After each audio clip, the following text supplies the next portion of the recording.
اللہ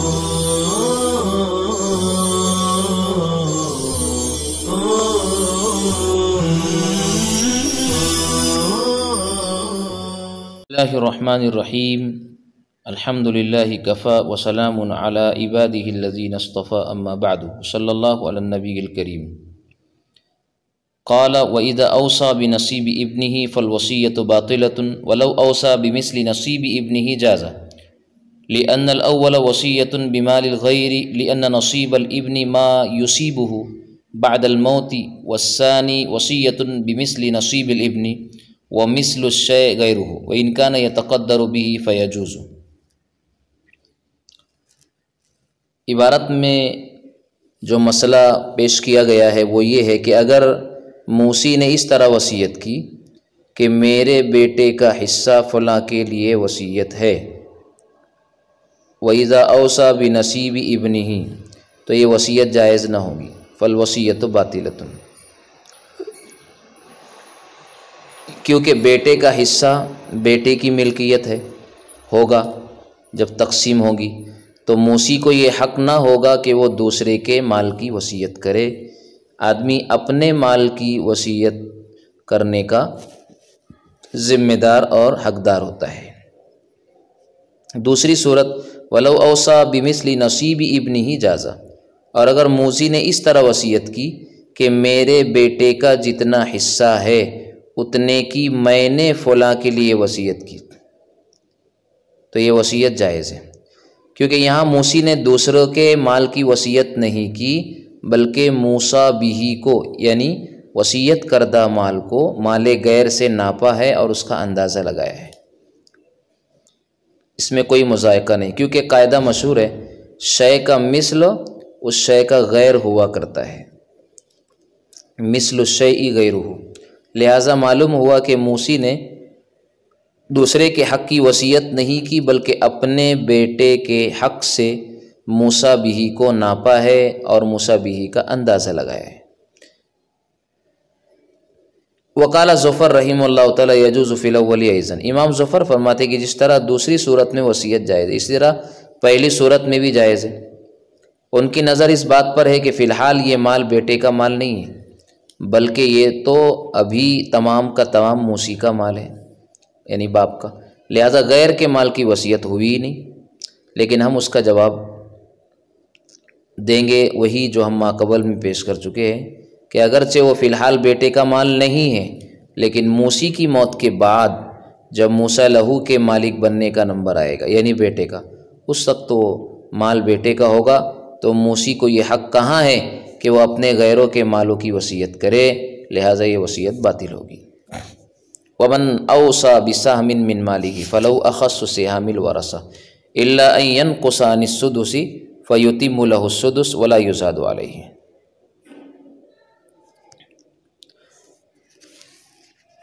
فرمایا کہ اگر موصی نے وصیت ان الفاظ میں کی کہ میرے مال کا ایک حصہ بسهم من ماله فلاں کے لیے ہے یا میرے مال کا ایک جز فلاں کے لیے ہے،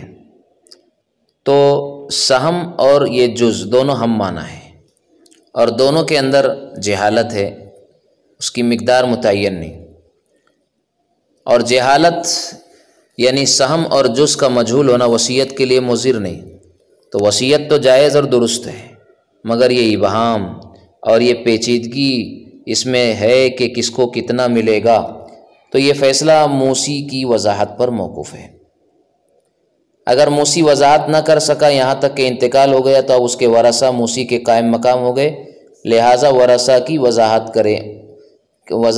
گے ورثہ کہ سہم اور جز سے کیا مراد ہے۔ اب جو بھی وضاحت کریں گے خواہ وہ قلیل ہو یا کثیر اسی پر عمل کیا جائے گا، یہ اصل مسئلہ ہے۔ مگر آگے فرما رہے ہیں کہ وَهَذَا عِنْدَ أَبِي حَنِيفَةَ وَقَالَ لَهُ مِثْلُ نَصِيبِ أَحَدِ الْوَرَثَةِ، یہ بات تو امام صاحب رحمۃ اللہ علیہ کے نزدیک ہے، جبکہ صاحبین فرماتے ہیں کہ اگر سہم بولا تو موصی کے ورثہ کے سہام کو دیکھا جائے گا، ان میں سے جو سہم سب سے کم ہوگا اخص السہام اتنا ہی حصہ موسیٰ لہو کو دیا جائے گا۔ لیکن اگر اتفاق سے کوئی جگہ ایسی آ جائے کہ جس میں کم بھی ثلث سے بڑھ جائے تو وہاں ورثہ کی اجازت کے بغیر ثلث سے زیادہ نہیں دیا جائے گا۔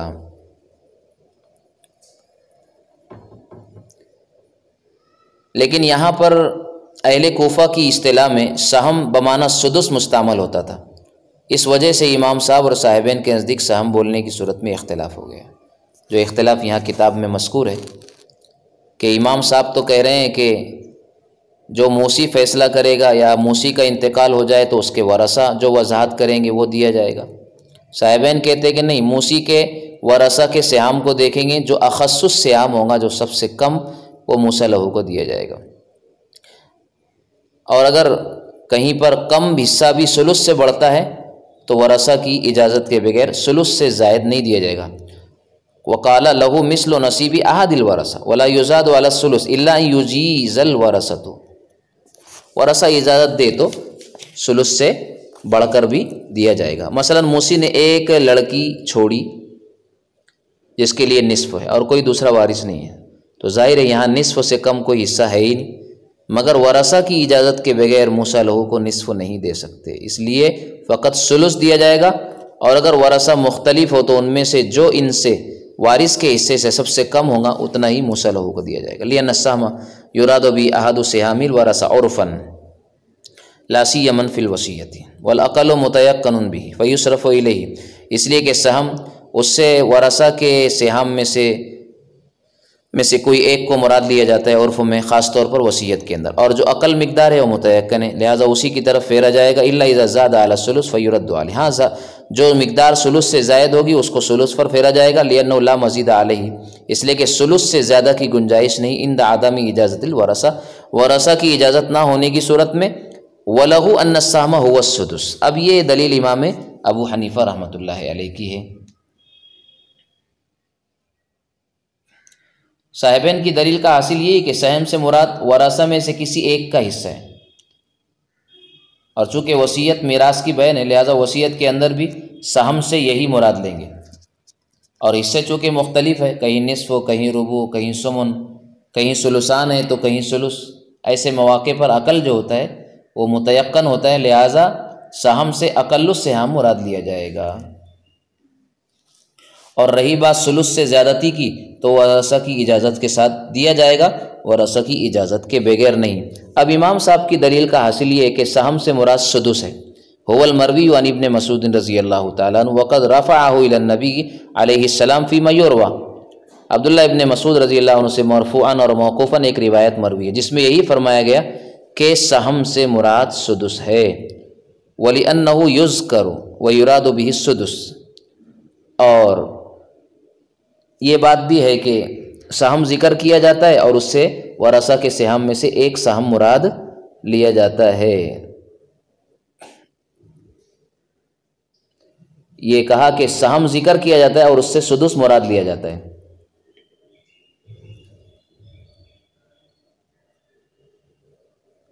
اور قاضی بصرہ ایاس ابن معاویہ نے بھی فرمایا ہے کہ لغت میں سہم سے مراد سدس ہے،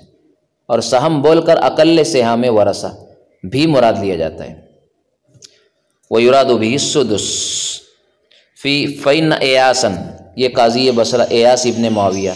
نے فرمایا السہم فی اللغۃ عبارۃ عن السدس، کہ لغت میں سہم سدس ہی کا نام ہے، وَيُذْكَرُ وَيُرَادُ بِهِ سہم من سہام الورثہ، اور سہم بولا جاتا ہے اور کبھی اس سے سہام ورثہ میں سے ایک سہم مراد دیا جاتا ہے، یعنی وارثوں کے سہام میں سے کوئی سہم مراد دیا جاتا ہے۔ فَيُعْطَى مَا ذَكَرْنَا قَالُوا هَذَا كَانَ فِي عُرْفِهِمْ، یہ اہل کوفہ کی عرفوں کے مطابق ہے، وَفِي عُرْفِنَا السَّهْمُ كَالْجُزْءِ، ہمارے عرفوں میں تو سہم جز کی طرح ہے۔ یہ ساری تفصیلات اہل کوفہ کے عرفوں کے مطابق، ورنہ ہمارے عرفوں میں سہم جز کے معنی میں مستعمل ہے، اور جز کے بارے میں جو حکم ہے وہ شروع میں بیان کیا جا چکا ہے کہ اس کی تفصیل یا اس کی وضاحت جو ہے یا تو موسی کرے گا اگر زندہ ہو، اور اس تفصیل اور وضاحت سے پہلے اگر وہ مر گیا تو اس کے ورثہ کرے گے۔ آگے کہا وَلَوْ أَوْصَى بِجُزْءٍ مِّن مَالِهِ قِيلَ لِلْوَرَثَةِ أَعْطُوهُ مَا شِئْتُمْ، اگر موسی نے کہا میرا سدس مال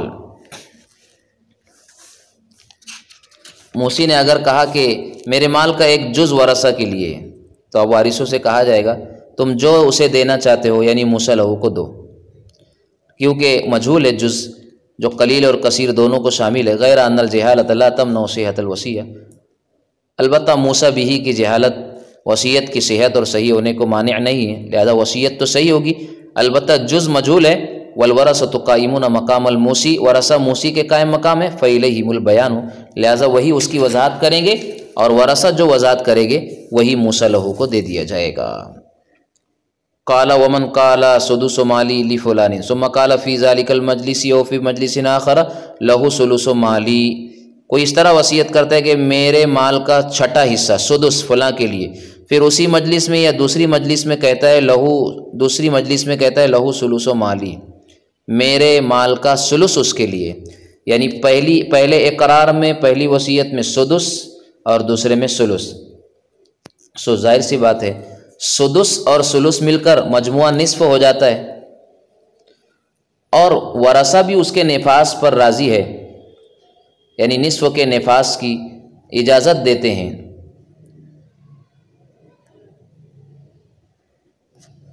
تو اس کے لیے ثلث مال ہے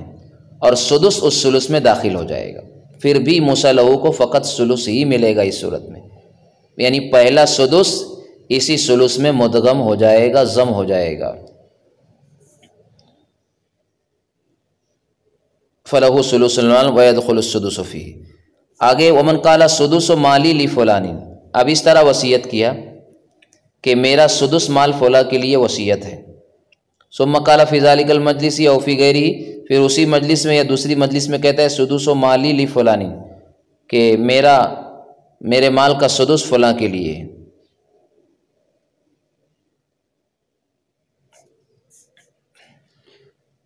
دو سدس اس نے کہا، ذکر کیا ہے وصیت میں، اب قاعدے کے مطابق تو اس کو ثلث ہو جانا چاہیے، اس لیے کہ سدسان مل کر ثلث بن جاتا ہے، مگر اس کو یعنی موسیٰ لہو کو صرف سدس ہی ملے گا، ایک سدس، اس لیے کہ قاعدہ یہ مقرر ہے جب کہ معرفہ کے بعد دوبارہ معرفہ آئے تو ثانی اور اول دونوں معرفہ سے ایک مراد ہوتا ہے، اور یہاں سدس معرفہ ہے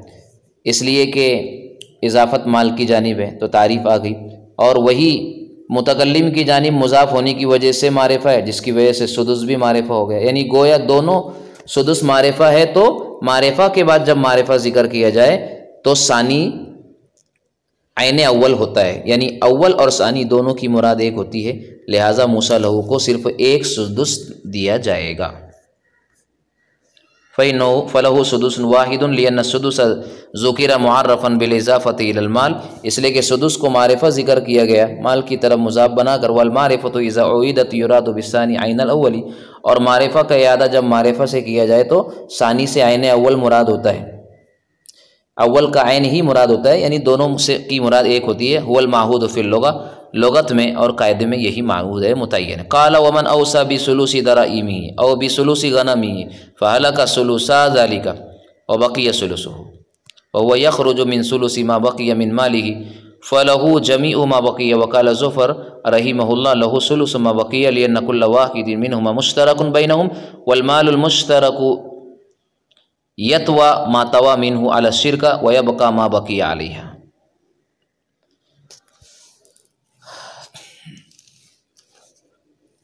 مختلف اجناس مال کی مختلف اجناس کسی کے پاس ہے،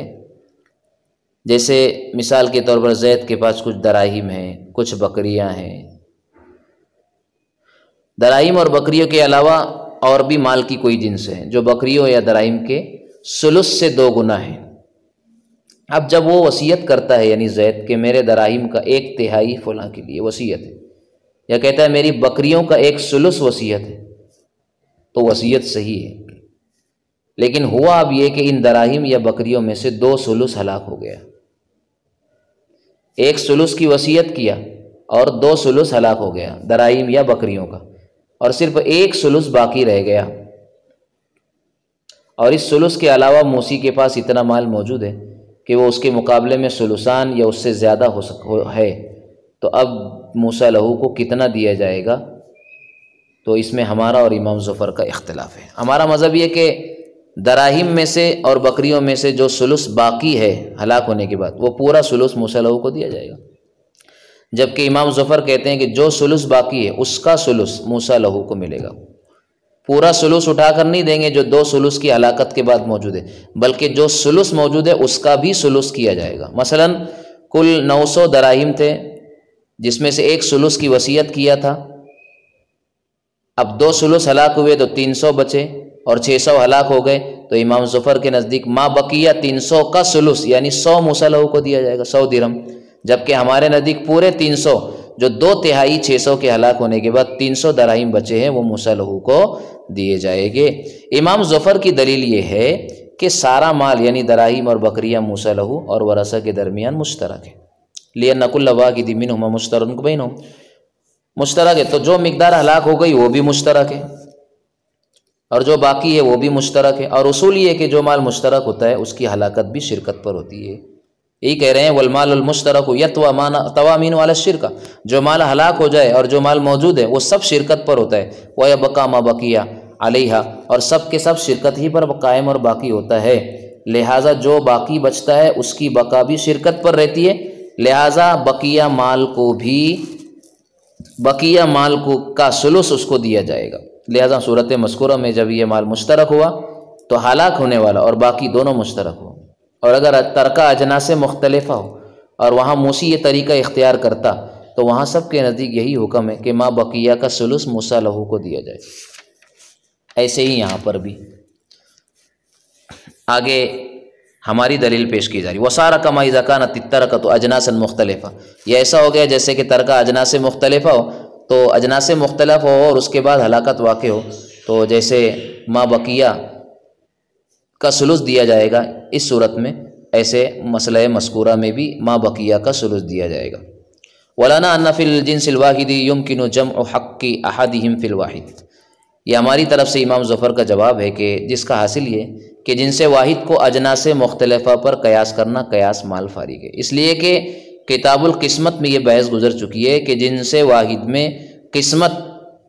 تقسیم کی درخواست پر قاضی باقی شرکا پر جبر کرے گا، اور اجناس مختلفہ کی صورت میں قاضی جبر نہیں کرے گا۔ جنس واحد کی صورت میں قاضی باقی شرکا پر جبر کرے گا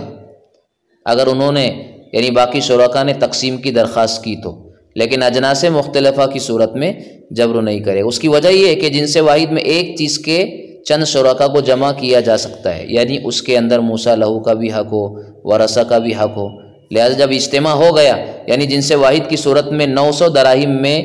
تو موسیٰ لہو کا حق مقدم ہوگا، اس لیے کہ وصیت میراث سے مقدم ہوتی ہے، تو اس میں موسیٰ لہو کا حق اصالتاً ہوتا ہے اور ورثہ کا حق تباً ہوتا ہے۔ پھر اصول کلی یہ ہے کہ جب کوئی مال اصل اور تابع پر مشتمل ہو اور ان میں سے کچھ ہلاک ہو جائے تو ہلاکت کو تابع کی طرف پھیرا جاتا ہے، اصل کی طرف نہیں، جیسے مال مضاربت میں ایسا ہی ہوتا ہے، لہذا یہاں ہلاکت کو اس ثلثان کی طرف پھیرا جائے گا جو ورثہ کا حق تھا اور اصل و ثلث باقی ہے، لہذا وہ موسیٰ لہو کو دیا جائے گا۔ یہ تو ہو گئی بات، اور اگر اجناس مختلفہ ہو تو وہاں جبر نہ جبر ہو سکتا ہے، نہ سب کو شے واحد میں جمع کیا جا سکتا ہے، اور جب یہ ساری چیزیں نہیں ہوں گی تو وصیت کی میراث پر تقدیم بھی ثابت نہ ہو سکے گی اور نہ اصل اور تابع والا مسئلہ چلے گا۔ اس لیے اجناس مختلفہ کی صورت میں جو حکم ہے اس کو جنس واحد کی صورت میں جو حکم ہے اس کے ساتھ جوڑا نہیں جا سکتا ہے۔ اور اگر موسی دراہیم کے بجائے درہم کہتا، مثلا یوں کہتا کہ میں نے فلاں کو 1 درہم ہبہ کیا اور مثلا 3 درہم تھے اس کے پاس، ان میں سے 2 ہلاک ہو گئے اور 1 باقی رہ گیا، تو یہ 1 موسیٰ لہو کو دیا جائے گا، یعنی یہ نہیں کہا جائے گا کہ اس 1 کا ثلث موسیٰ لہو کو دیا جائے۔ ایسے ہی یہاں پر بھی یہ ہماری دلیل ہے کہ یمکن جمع حق احدہم فی الواحد، سب کے حق کو ایک میں جمع کرنا جنس واحد کے اندر، یعنی جب مال ایک جنس کا ہو تو ممکن ہے۔ ولہذا یجری فیہ الجبر علی القسمہ، یہی وجہ ہے کہ جنس واحد کی صورت میں تقسیم پر جبر کرنا چلے گا قاضی کی طرف سے، وفیہ جمع، اور اس میں سب کو جمع کیا جائے گا، والوصیۃ مقدمۃ، اور وصیت میراث پر مقدم ہوگی، فجمعناها فی الواحد الباقی، لہذا ہم نے اسے جمع کر دیا باقی رہنے والے ایک جنس میں۔ وصارت الدراہم کالدرہم، دراہیم درہم کی طرح ہو گئے، جیسے 1 درہم اگر اس کے پاس ہو، یوں کہتا کہ میں نے فلاں کو 1 درہم ہبہ کیا، جبکہ اس کے پاس 3 تھے، 2 ہلاک ہو گئے، تو ایک موسیٰ لہو کو اٹھا کے دیا جائے گا، اس ایک کے ثلث کو تقسیم نہیں کیا جائے گا، بخلاف الاجناس المختلفہ لأنه لا يمكن الجمع فيها جبراً، اس میں جبراً تقسیم پر مجبور نہیں کیا جا سکتا ہے، فقضا تقدیماً، ایسے ہی بے اعتبار تقدیم کے۔ اجناس مختلفہ میں تقسیم پر جبر کے اعتبار سے جمع کرنا ممکن نہیں ہے، ایسے ہی بے اعتبار تقدیم مقدم کرنے کی بھی ممکن نہیں ہے۔ قال ولو اوصى بثلث ثيابه فهلك ثلثاها وبقي ثلثها وهو يخرج من ثلث ما بقي من ماله لم يستحق الا ثلث ما بقي من الثياب۔ اگر موسی نے اپنے کپڑوں کی ثلث کی وصیت کی ہو اور اتفاق سے ان کپڑوں میں سے 2 ثلث ختم ہو جائے اور صرف 1 ثلث باقی رہ جائے تو موسیٰ لہو کو ما بقیہ کا ثلث ملے گا یا پورا ما بقیہ ملے گا، یعنی 1 ثلث۔ تو اس میں تفصیل یہ ہے کہ اگر کپڑے مختلف الجنس ہو تو ما بقیہ کپڑوں کا ثلث ملے گا، اور اگر ایک جنس کے ہو تو پورا ما بقیہ ملے گا، اس لیے کہ اتحاد جنسوں کی صورت میں کپڑے دراہیم کے مثل ہو گئے، اور اس طرح ہر کیلی اور وزنی چیز بھی دراہیم کے درجے میں ہے، کیونکہ جس طرح دراہیم میں تقسیم پر جبر جائز ہے، اسی طرح کیلی اور وزنی اشیاء میں بھی تقسیم پر جبر جائز ہے، اور جیسے دراہیم وغیرہ میں جمع کرنا ممکن ہے، اسی طرح کیلی اور وزنی چیز میں بھی جمع کرنا ممکن ہے۔ اس لیے اجناس مختلف ہے کپڑوں کی، تو ما بقیہ کپڑوں کا ثلث ملے گا۔ فرمایا لم يستحق الا ثلث ما بقي من الثوب قالوا هذا اذا كانت الثياب من اجناس مختلفه۔ مشائخین کہتے ہیں یہ اس وقت ہے جب اجناس کپڑوں کی مختلف ہو، ولو كانت من جنس واحد فهو بمنزلة الدراهم وكذلك المكيل والموزون بمنزلتها لأنه يجري فيه الجمع جبرا بالقسمة، ولو اوصى بثلث ثلاثة من رقيقه فمات اثنان لم يكن من رفيقه فمات اثنان لم يكن له الا ثلث الباقي وكذا الدور المختلفة۔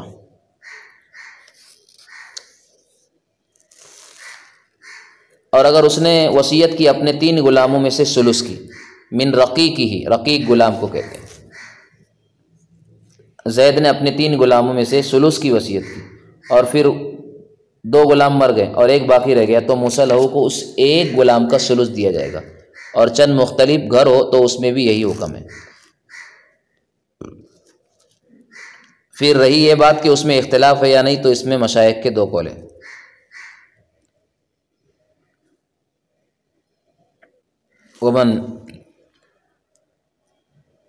وَكَذَا الدُّوَرُ الْمُخْتَلِفَ وَقِيلَ هَذَا عَلَى قَوْلِ أَبِي حَنِيفَةَ وَحْدَهُ لِأَنَّهُ لَا يَرَى الْجَبْرَ عَلَى الْقِسْمَةِ فِيهَا۔ یہ فقط امام صاحب کا قول ہے، نمبر 1، اس لیے کہ ان کے نزدیک مذکورہ اشیاء میں تقسیم پر جبر و جائز نہیں، تو اس کا وہ حکم ہوگا جو اختلاف جنسوں کی صورت میں ہوتا ہے، یعنی جو غلام باقی ہے موسیٰ لہو کو اس 1 غلام کا ثلث دیا جائے گا، ایسے ہی چند مختلف گھروں کی وصیت کی تو اس میں جو باقی ہے اس کا ثلث، اور صاحبین کے نزدیک ان میں تقسیم پر جبر و جائز ہے تو یہ دراہیم کے درجے میں ہوگے۔ دوسرا قول یہ ہے کہ یہ سب کا اجماعی قول ہے، تو اس صورت میں صاحبین پر اعتراض وارد ہوتا ہے، مگر ان کی جانب سے یہ جواب دیا گیا کہ قاضی کے اجتہاد کے بغیر شرکا میں سے کسی ایک کا حق مکان واحد یا غلام واحد میں جمع نہیں ہو سکتا، اور جب 2 غلام یا 2 مکان تلف ہو گئے 3 میں سے، تو اس میں قاضی کا اجتہاد ابھی تک نہیں ہوا، پس ما بقیہ بھی مال شرکت رہا، تو موسیٰ لہو کو ما بقیہ کا صرف 1/3 ملے گا، اور یہی امام صاحب کا قول ہے، مگر مصنف رحمۃ اللہ علیہ نے قول اول کو ترجیح دی ہے۔ وکیل ہوا قول الکلی لأن عندهما للقاضی ان یجتہد ویجمع۔ صاحبین کے نزدیک یہ ہے کہ قاضی کو اجتہاد کا حق ہے، لہذا وہ اجتہاد کرے اور جمع کرے گا، وبدون ذلک یتعذر الجمع، اور اس کے بغیر سب کو جمع کرنا متعذر ہے، والاول اشبہ للفقہ المذکور، اور پہلا جو قول ہے وہ فقہ مذکور کے زیادہ مشابہ ہیں۔